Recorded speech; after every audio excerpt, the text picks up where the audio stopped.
Isang pelikula na puno ng suspense, isang gangster na kinatatakutan ng lahat, at isang estudyanteng araw-araw binubuli. Tapos isang aksidenteng literal na magpapalit ng buhay nila. Welcome sa recap ng The Jude in Me, isang Korean body swap comedy action na may halong drama, twist, at solid character moments. At hindi lang ito basta swap-swap kasi dito, ang kapalit ng katawan ay kapalit din ng buong mundo. Sa simula ng pelikula, ipinakikilala sa atin ang pangunahing tauhan na si Jang na may tensyadong relasyon sa kanyang asawa. Isang umaga, umalis si Jang patungo sa opisina nang hindi nag-almusal, na lalong nagpapalala sa mood ng kanyang asawa. Sa opisina, isa sa kanyang mga empleyado ang nagsabi sa kanya na karamihan sa mga tindahan sa isang partikular na lugar ay nailikas na, ngunit may ilang mga nangungupahan pa rin na tumatangging umalis. Determinado si Jang na linisin ang lugar para sa isang proyekto. Inutusan niya ang kanyang assistant na pabilisin ang proseso at tiyaking maalis agad ang natitirang mga tindahan. Pagkatapos, pumunta si Jang upang makipagkita sa kanyang biyenan para talakayin ang isang mahalagang pagpupulong. Ipinakita na lahat ng mga negosyo ni Jang ay kontrolado ng kanyang biyenan. Huminto si Jang sa isang restoran upang kumain bago makipagkita sa kanyang biyenan. Sa parehong restoran, isang estudyante sa mataas na paaralan na nagngangalang Kim ang kumakain rin. Habang naroon, nakatanggap si Kim ng isang mahalagang tawag. Nang siya'y tumayo upang bayaran ng bill, napagtanto niya na nakalimutan niya ang kanyang pitaka sa bahay. Pinawi ng may-ari ng restoran ang kanyang pangamba at sinabi, "Huwag kang mag-alala, ang ginoong ito ay babayaran ng iyong bill." Pagkatapos ay lumingon siya kay Jang at hiningi sa kanya na bayaran ang $100 na bill ni Kim. Nagulat si Jang, tiningnan ang bill at nagulat, paano kaya nakakakain ng ganito karaming pagkain ang isang tao ng mag-isa? Matapos bayaran ang bill para sa kanyang sarili at kay Kim, sumakay si Jang sa kanyang kotse at patungo sa kanyang biyenan. Gayunpaman, napasok siya sa traffic at na-frustrate. Bumaba siya sa kotse upang tumawag sa telepono. Samantala, sinusubukan ni Kim na kunin ang isang sapatos na nakasabit sa antena ng kalapit na gusali habang sinusubukan niyang panatilihin ang kanyang balanse. Nadulas si Kim at nahulog mula sa gusali, direktang tumama kay Jang. Ang tama ay nagpahamak kay Jang na agad nawalan ng malay. Nang bumuka ang mga mata ni Jang, natagpuan niya ang kanyang sarili sa isang ospital.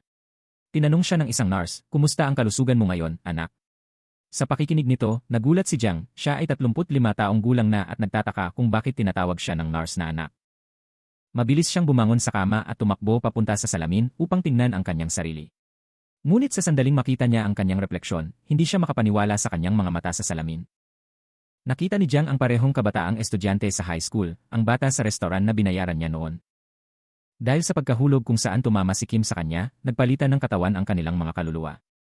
Nakita rin ni Jang ang kanyang orihinal na katawan na nakaratay at nakakumang may kaluluwa ni Kim, ngayon nasa loob ng katawan niya.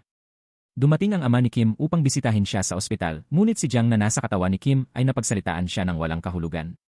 Ipinaliwanag ng doktor na nawala ang alaala ni Kim dahil sa pinsala sa ulo kaya kumikilos siya ng kakaiba. Pagkaraan, umuwi si Jang upang makita ang kanyang asawa, ngunit natakot siya nang makita si Jang sa katawan ni Kim. Bagamat sinubukan ni Jang na ipaliwanag ang lahat, hindi siya naniwala. Sa halip, tinawag niya ang seguridad at isinuplong siya sa pulis. Sa istasyon ng pulis, dumating ang ama ni Kim upang kunin ang kanyang anak at humingi ng paumanhin sa mga opisyal para sa sitwasyon. Ipinaliwanag na nawala ang memory ni Kim dahil sa kanyang pinsala sa ulo. Pagkatapos, dinala niya si Jang na nasa katawan na ni Kim sa bahay ni Kim at nagluto ng napakaraming pagkain. Nang makita ni Jang ang lahat ng pagkain, sinabi niya sa ama ni Kim na hindi siya karaniwang kumakain ng ganoon karami. Gayunpaman, sumagot ang ama ni Kim na karaniwan siyang kumakain ng mas marami pa araw-araw. Hindi nagtagal matapos kumuha ng isang maliit na kagat, nawala ng malay si Jang. Nang magising siya, nagulat siya nang matuklasan na siya mismo ang nakaubos ng lahat ng pagkain. Kinabukasan, pumunta si Jang sa paaralan para kumain ng tanghalian, at sa sandaling naupo siya, pinalilibutan siya ng ibang mga estudyante. Tahimik silang bumangon at lumipat sa ibang mesa, mula dito napagtanto niya na maaaring hindi gaanong sikat si Kim sa paaralan. Habang kumakain, napansin niya ang isang grupo ng mga estudyante na nang-aabala sa isang babaeng nagngangalang Hyun. Nang makita ito, sinabihan niya silang itigil. Gayunpaman, ang isa sa mga lalaki ay lumingon sa kanya at nagsimulang banatan siya. Nang akmang hahampasin na niya si Jang, dumating ang isang guro at pinigilan ang sitwasyon na lumala. Bago umalis ang bata, tumitig siya kay Jang at sinabi na magkita sila sa labas. Nang pumunta si Jang para makita ang bata, nagulat ang bata sa biglang tapang ni Kim. Sinubukan niyang sampalin si Jang pero naunang sinampal ni Jang siya. Nang makita ito, nagmadaling pumasok ang mga kaibigan ng bata upang pigilan si Jang, ngunit tinalo rin niya sila. Nang gabing iyon, binisita ni Jang ang kanyang katulong sa ospital at sinabi sa kanya na siya talaga si Jang. Hindi naniwala ang kanyang katulong dahil ang totoong katawan ni Jang ay nakahiga sa kama sa harap niya. Gayunpaman, nang magsimulang isiwalat ni Jiang ang mga personal na detalye na tanging sila lang ang nakakaalam, sa wakas ay naniwala ang kanyang katulong sa kanya. Kinabukasan sa paaralan, nakikipag-usap si Jiang sa kanyang katulong sa telepono. Habang nag-uusap sila, aksidenteng nabangga ni Hyun si Jiang habang tumatakbo na nagdulot ng pagbagsak ng kanyang teddy bear. Pinulot ito ni Jiang at hinabol siya upang ibalik ito. Nang maibalik ni Jiang ang teddy bear kay Hyun, dumating ang kanyang ina upang sunduin siya. Si Jiang ay namangha nang malaman na ang babae ay si Misun, ang kanyang unang pag-ibig at dating kasintahan. Labis-labis ang kanyang damdamin kaya tinawag niya ang pangalan nito, ngunit pinabayaan siya ni Misun at pinagsabihan dahil sa kawalang galang sa pagtawag sa isang nakatatanda gamit ang unang pangalan. Sinabi ni Hyun sa kanyang ina na si Kim ay nawala ng alaala dahil sa aksidente kaya siya ay tila hindi nakakaalala ng anumang bagay. Makalipas ang ilang sandali, nag-umpisang magduda si Jiang kung si Hyun ay maaaring kanyang anak. Upang makasigurado, nang lihim niyang kinuha ang isang hibla ng buhok ni Hyun kinabukasan at ginawa ang isang DNA test. Nang dumating ang resulta, tama ang kanyang hinala. Si Hyun ay kanilang anak ni Misun. Labis na nagalak sa balita, naramdaman ni Jiang ang malakas na kasiyahan ng matanto na mayroon na siyang anak na babae. Kinabukasan sa paaralan, may ilang babae na nangaapi kay Hyun ngunit nakikita ito ni Zhang at agad siyang kumilos para itigil sila. Pagkatapos ng klase, sinabihan niya ang kanyang katulong na turuan ng leksyon ang mga babaeng yon, ngunit tumanggi ang katulong niya, sinasabing hindi dapat gawin ang ganitong bagay. Sa huli, sumang-ayon si Jiang sa kanya at sa halip ay nagpasya siyang puntahan si Misun. Kinausap ni Jiang si Misun tungkol sa sitwasyon ni Hyun sa paaralan at nahikayat siyang payagan si Hyun na matuto ng self-defense upang kaya niyang harapin ang kanyang mga problema sa sarili. Sa totoo lang, sinusubukan lang niyang gampanan ang kanyang tungkulin bilang ama. Binigyan niya si Misun ng address ng kanyang Yewem at hiniling na ipadala si Hyun doon. Nang gabing iyon, ipinadala ni Misun si Hyun sa Yewem, ngunit wala siyang ideya na si Jiang ang nasa likod nito. Nang makita niya ito doon, tinanong niya kung ano ang ginagawa nito. Upang maiwasan ang hinala, sinabi ni Jiang sa kanya na sumali siya sa Yewes para magbawas ng timbang. Mula noon, nagsimula silang mag-ensayo ng magkasama, nakatuon si Hyun sa pagpapabuti ng kanyang kasanayan sa pakikipaglaban, habang si Jiang naman ay nagtatrabaho sa pagpapababa ng taba sa katawan ni Kim. Pagkatapos ng ilang araw ng masigasig na pagsasanay, tinulungan ni Jiang si Kim na mabawasan ang lahat ng kanyang sobrang timbang na nagbago sa kanya bilang isang guwapong binata. Nang bumalik siya sa paaralan, nagulat ang lahat sa kanyang bagong anyo. Isang araw, dinala ni Hyun si Jiang sa kanyang bahay, kung saan nakita ni Jiang ang maraming larawan mula pagkabata ni Hyun na labis niyang ikinatuwa. Kinakuhanan ni Jiang ng litrato ang mga ito sa kanyang telepono at masayang tinitingnan muli at muli. Samantala, sa paaralan, sinusubukan muli ng parehong grupo ng mga babae na mangbuli kay Hyun. Gayunpaman, sa pagkakataong ito, ipinagtanggol ni Hyun ang kanyang sarili at lumaban. Nang makita ito, taos-puso ang kasiyahan ni Jiang dahil palagi niyang ninanais na matutunan ni Hyun kung paano ipagtanggol ang kanyang sarili. Sa gabi, habang pauwi na ang ama ni Kim dala ang kanyang sahod, biglang sinugod siya ng isang grupo ng mga lalaki at sinimulang bugbugin. Sila ay mga taga-kolekta ng utang na umatake sa kanya dahil sa hindi niya pagbabayad ng utang sa oras. Nang dumating si Jiang sa lugar at makita na inaatake ang ama ni Kim, agad siyang tumulong, ngunit inatake rin si Jiang ng mga kalalakihan at walang awa binugbog. Matapos mag-iwan ng mga pasa at sugat, binalaan ng mga taga-kolekta ng utang na bayaran agad ang utang bago sila umalis. Nang gabing iyon, pinadala ni Jiang ang kanyang mga tauhan sa bahay ng mga taga-kolekta ng utang upang turuan sila ng leksyon. Walang awa silang binugbog ng kanyang mga tauhan at binalaan na huwag na muling lumapit sa ama ni Kim. Natakot at napahiya, wala nang ibang magagawa ang mga taga-kolekta ng utang kundi umiwas. Kinabukasan, bumisita si Jiang kay Misun sa kanyang restaurant. Habang nandoon siya, may ilang mga customer na nanghaharash kay Misun. Galit na galit si Jiang at iniutos kay Misun na pumasok sa loob agad. Ipinapakita niya ang kanyang galit sa mga nanliligalig, binubugbog niya sila ng sobra kaya tumakas sila upang iligtas ang kanilang buhay. Lumabas si Misun at tinanong siya kung sino siya talaga at bakit pa ulit-ulit niyang tinatawag ang kanyang pangalan. Hindi mapigilan ni Jiang ang kanyang damdamin at sinabi niya ang totoo kay Misun. Gayunpaman, hindi siya pinaniwalaan ni Misun. Upang patunayan ang kanyang katotohanan, sinabi ni Jiang kay Misun kung saan sila unang nagkita at kung kailan sila naghiwalay. Pagkatapos marinig ang lahat ng ito, naniwala si Misun sa kanya, ngunit matapos malaman ang katotohanan, hiniling niya kay Jiang na umalis sa restaurant. Sa katunayan, labis na galit si Misun kay Jiang dahil noong nakaraan, upang maging isang malaking negosyante, iniwan ni Jiang si Misun at pinakasalan ang anak na babae ng chairman ng kanyang kumpanya. Iniwan niya si Misun para sa pera, isang desisyon na pinagsisisihan niya hanggang ngayon. Kinabukasan sa paaralan, iniimbitahan si Hyun ng kanyang crush sa isang party sa kanyang bahay at talagang natuwa si Hyun na marinig ito. Sa kabilang banda, tinawag ni Jiang si Misun sa isang restaurant upang makipag-usap muli sa kanya. Sa restaurant, humihingi ng tawad si Jiang kay Misun para sa lahat ng nangyari sa nakaraan. Gayunpaman, sinasabi ni Misun sa kanya na kung hindi siya pumasok sa katawan ni Kim, hindi siya kailanman maghihingi ng tawad sa kanya. Natahimik si Jiang at pagkatapos makinig kay Misun at makita ang kanyang katahimikan, nagsimula nang umalis si Misun pero hinabol siya ni Jiang at hinalikan siya. Nagalit si Misun sa ginawa ni Jiang. Sinampal niya ito sa loob ng restaurant at nagsimula ang pagtatalo ni Jiang at Hyun. Ilang sandali ang lumipas, nakatanggap si Jiang ng tawag at nalaman na binubuli si Hyun ng ilang mga lalaki at babae sa isang kalapit na lugar. Agad na bumiyahe si Jiang papunta sa lugar sa kanyang kotse kung saan natagpuan niya si Hyun na binubuli ng kanyang crush. Lumabas na inimbitahan lamang ng crush ni Hyun si Hyun sa party upang siya ay mapahiya. Nang makita ni Jiang ang kanyang anak na nasa ganoong nakaka-stress na sitwasyon, siya ay nagalit ng labis at sinimulang hampasin ang mga lalaki na parang taong nawalan ng kontrol.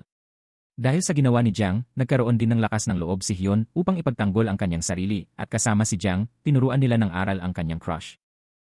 Kinabukasan, natuklasan ni Jiang na inakusahan siya ng kanyang asawa ng pag-aangkin sa kanilang ari-arian. Galit na galit, nagsulat siya ng liham sa kanyang biyenan, inaakusahan ang kanyang asawa ng pagtataksil at pagnanakaw ng pera mula sa kanyang kumpanya.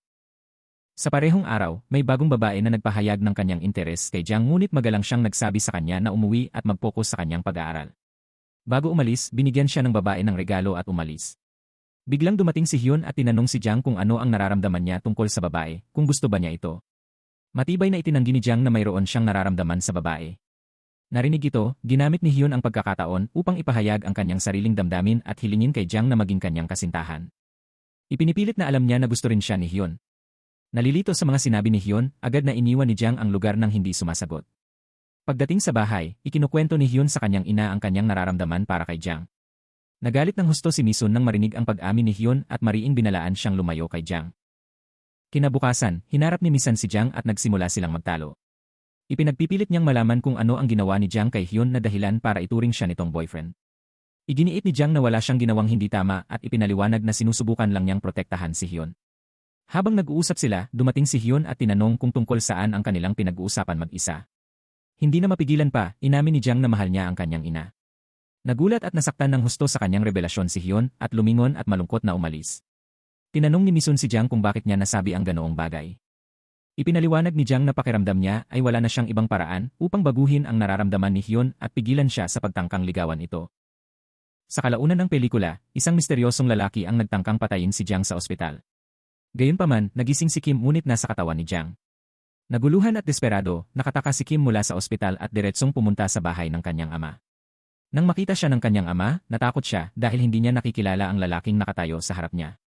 Pinayuhan siya ni Kim, ipinaliliwanag na siya nga ang kanyang anak. Bagaman hindi niya maintindihan kung bakit kakaiba na ang hitsura niya. Hindi nagtagal, dumating si Jiang sa bahay. Nagulat si Kim nang makita ang kanyang orihinal na katawan na nakatayo sa harap niya at pantay na nagtataka kung paano siya naging kasing guwapo. Pagkatapos ay ipinaliwanag ni Jiang ang lahat sa ama ni Kim upang patunayan ang kanyang pagkakakilanlan.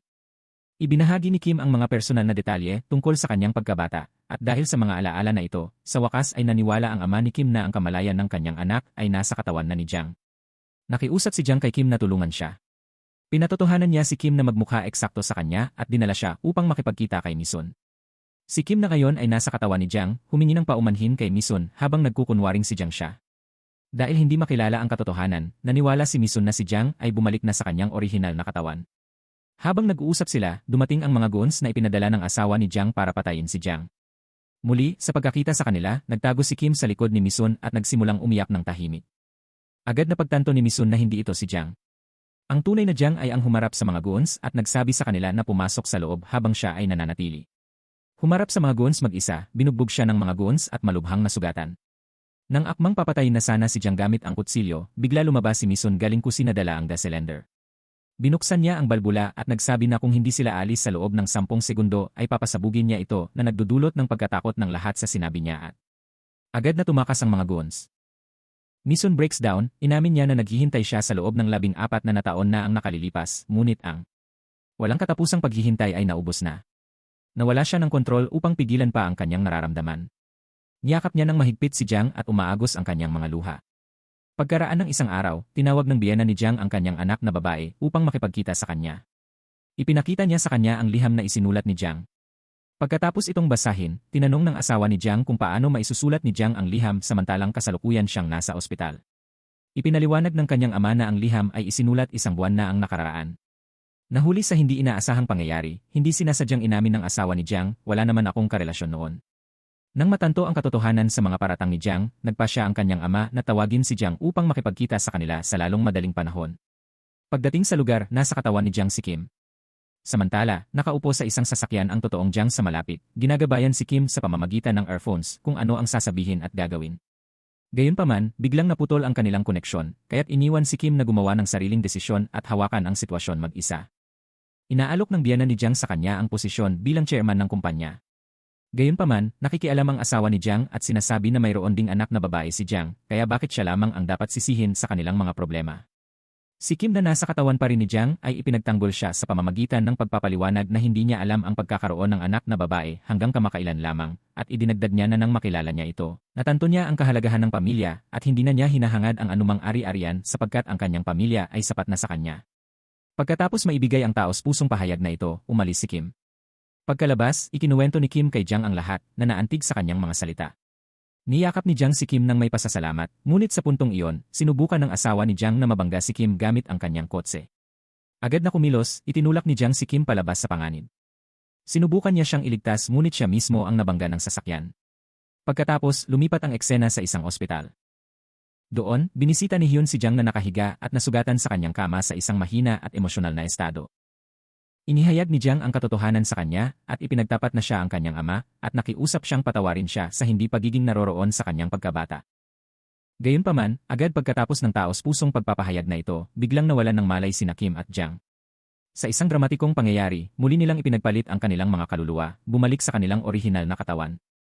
Pagkatapos, tumalon ang pelikula ng 5 buwan. Bumalik na ang kaluluwa ni Kim sa kanyang dating katawan at ipinagpatuloy ang kanyang buhay bilang isang estudyante sa paaralan. Naging sobrang sikat siya at maraming babae ang nagnanais ang pansinin niya. Gayunpaman, si Kim ay tanging si Hyun lamang ang nakikita at ginugugol ang lahat ng kanyang oras kasama siya. Samantala, nagkaayos na sina Jiang at Misun at ngayon ay magkasamang naninirahan. Pinamamahalaan nila ang restauran ng magkatabi, muling itinatayo ang kanilang relasyon. Nagwawakas ang pelikula sa isang nakakaantig na tala nito, kung saan lahat ng mga karakter ay natagpuan ang kasiyahan at katuparan sa kanilang mga buhay. Kung nagustuhan niyo ang pelikulang ito, pwede bang makahingi ng suporta sa pamamagitan ng like at subscribe? Maraming salamat!